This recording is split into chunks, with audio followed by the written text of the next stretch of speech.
अभी आपको मैं बोलूं कि आप सबको सोने की थाली से शंकर जी की पूजा करनी है और वो थाली 11 किलो सोने की होनी चाहिए। तो कितने लोग कर पाओगे? वो हाथ उठाइए। हाँ, कोई नहीं। और मैं कहूं कि उस 11 किलो सोने की थाली में रत्न सब लगा होना चाहिए, फिर पूजा करनी चाहिए। तो कितने लोग कर पाएंगे? इसीलिए शास्त्रों में मानस पूजा की विशेष महिमा बताई है। किसकी पूजा? मानस पूजा। क्योंकि मन से तो चाहे जितना चढ़ा सकते हैं, द्रव्य से चढ़ाएं ये तो सामर्थ्य की बात है। पिछले जन्म में पुण्य किया, इस जन्म में भक्ति मिली। पैसा पुण्य से मिलता है, लेकिन उस पैसे का खर्च धर्म में करना ये अति पुण्य से होता है। साधारण पुण्य से तो पैसा आता है, लेकिन आप सबके अधिकतर जितने बैठे हो, आपके पैसे डॉक्टर में, दुनिया भर के तकलीफों में, पीड़ा में खर्च होता है। उसका कारण क्या है? आपके दिल में वो भावना नहीं है जिस भावना से वो पैसा शुभ में खर्च हो। खर्च तो करते हो, लेकिन आप हंसते हंसते कर लोगे तो रोते रोते करने की नौबत नहीं आएगी। लेकिन आप कब हंसते हंसते करते हो? अच्छी जगह खर्च ना हो तो मुंह टेढ़ा होता है।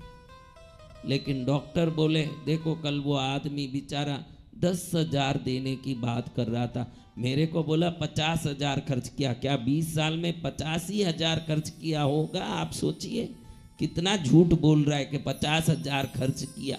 क्या 20 साल में 2,000 ही खर्च करता बैठे तो भी 40,000 हो जाए 20 साल का? क्या दवाई का साल में 2,000 खर्च होता है? लेकिन जो गलत में खर्च कर सकते हैं वो रोते रोते करते हैं, और जो दान करते हैं वो हंसते हंसते करते हैं। उनको कभी रोना नहीं पड़ता। जय जय गुरुदेव। उनको कभी रोना नहीं पड़ता, वो रोते रोते नहीं करते। जो अच्छी जगह आए, कृष्णगिरी गुरुदेव ने कह दिया हाँ कर दो, तो फिर उनको रोते रोते डॉक्टर सुई डालेगा, मजा आएगा? किस किस को मजा आया वो बोलो? डॉक्टर नली डाले नाक में, मजा आएगा? पीछे एक नली डाल दे, मजा आएगा? नहीं। तो कितना रोते रोते 1 रुपया भी कम कर सकते हो फीस में। डॉक्टर बोले कि भाई 41,800 लगेगा, नहीं 40 ले लो, हाँ 800 कम कर दो। वो भी पहले जाके रिसेप्शन में पैसा भरना, बाद ही अंदर घुसने दें। तो भगवान को प्रार्थना करें कि प्रभु मेरे जीवन में मेरे सामर्थ्य को, जितना सामर्थ्य है, देखो शत्रुंजय गिरी एक गुजरात में बहुत बड़ा तीर्थ स्थल है, सौराष्ट्र में है शत्रुंजय गिरी। उधर बाहड़ नाम के मंत्री ने पूरे पर्वत में रहे हुए मंदिर की जीर्णोद्धार करवाई। अब जीर्णोद्धार करवाया तो सबको डंडोरा पिटवाया, जिसको जितना देना है दे सकते हो, इस मंदिर में आपका पैसा लगेगा। तो इस शत्रुंजय गिरी में जब बाहड़ मंत्री ने पैसे लगवाए तो बड़े बड़े सेठ, जिसको जिधर श्रद्धा होगी लगाएगा कि नहीं? हाँ, तो आपकी श्रद्धा किसमें? बहनों, आपका खर्चा किसमें आता है? इससे आपकी श्रद्धा मालूम पड़ती है। आप किस में ज़्यादा खर्चते हो? सोचो, 1 मिनट सोचो कि मेरा खर्चा किस में ज़्यादा आता है? साड़ी में, के गहने में, के मेकअप में, के संसार में, के आपका खर्चा किस में ज़्यादा आता है? सोचो 1 मिनट, उससे मालूम पड़ता है कि आपकी श्रद्धा कहाँ है। अगर दान धर्म में आपका खर्चा सबसे ज़्यादा हो रहा है, ऐसा कोई यहाँ बैठे हो, तो वही सच में भक्त कहलाने लायक है, जिसके दान धर्म में खर्च हो रहे हैं। जय जय गुरुदेव। मंदिर में बैठ जाने से क्या होगा? आपको क्रिकेट पसंद है? किस किस को क्रिकेट पसंद है? हाथ ऊंचा करो। तो उसको धोनी पसंद होगा कि नहीं? हाँ, किसी को पिक्चर पसंद हो तो फिर अमिताभ बच्चन और फलाने फलाने बच्चन पसंद होंगे कि नहीं? बोलो आप।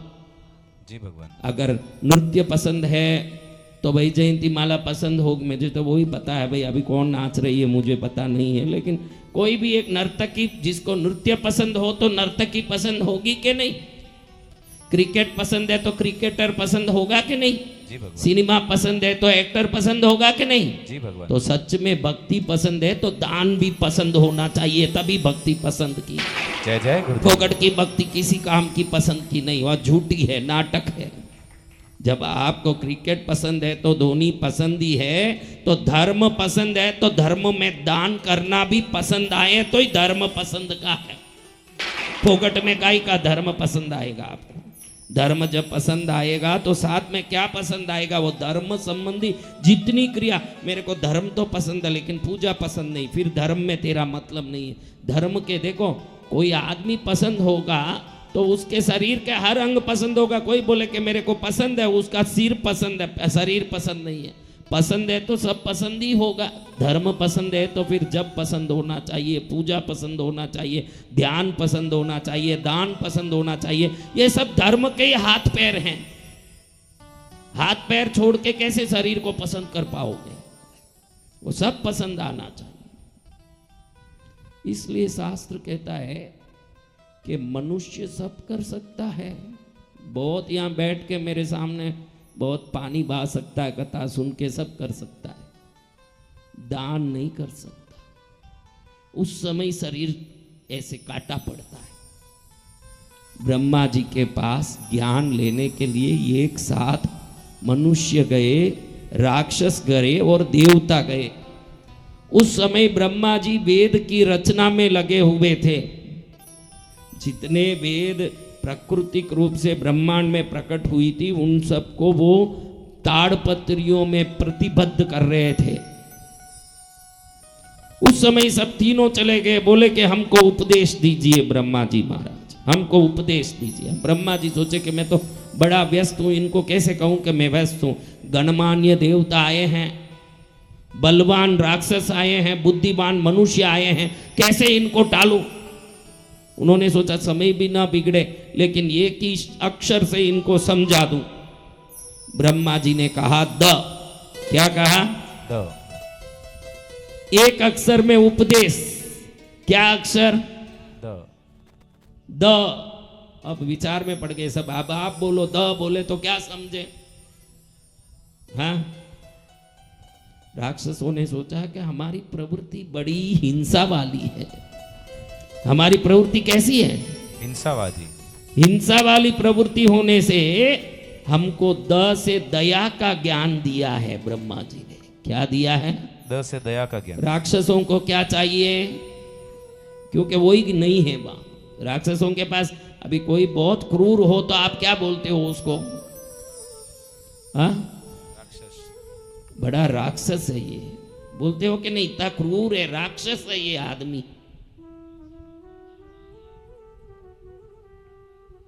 देवताओं के पास सब है, लेकिन इंद्रिय निग्रह नहीं। इंद्रलोक में कभी भी नाच गाना सुरापान यही चल रहा है। इंद्रिय का निग्रह करना नहीं जानते, भोग विलास में पड़े हैं। तो उन्होंने सोचा कि हम भोग विलास में पड़े हैं तो हमारे लिए उपदेश द से क्या आता? दमन। क्या आता है? दमन। दमन करो। इंद्रियों के जो नाच गान है, इंद्रिय जो भाग रहे हैं, उनको पकड़ के रखो, संयम करो, दमन करो। तो देवताओं को द से भगवान ने क्या उपदेश दिया? दमन का। दमन का। राक्षसों को दया का। और आदमी को मालूम है, आप सबको क्या पहली बार कथा सुन रहे हो? मरेंगे, सब छोड़ के जाएंगे, ये बात कितनी बार सुन ली होगी? क्या पहली बार सुन रहे हो? हाँ, लेकिन चौवन्नी निकालना हो तो कैसे शरीर सिकड़े?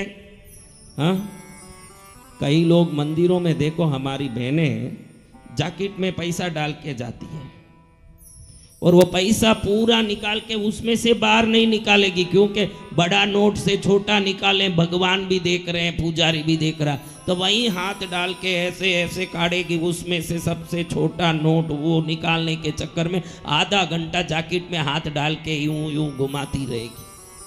हाँ, ये क्या वृत्ति है?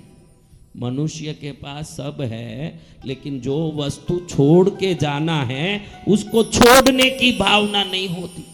मरते दम तक उसको पकड़ पकड़ के जबरदस्ती उसको पकड़ के अटकते रहते हैं कि नहीं? देखो, सही बात है।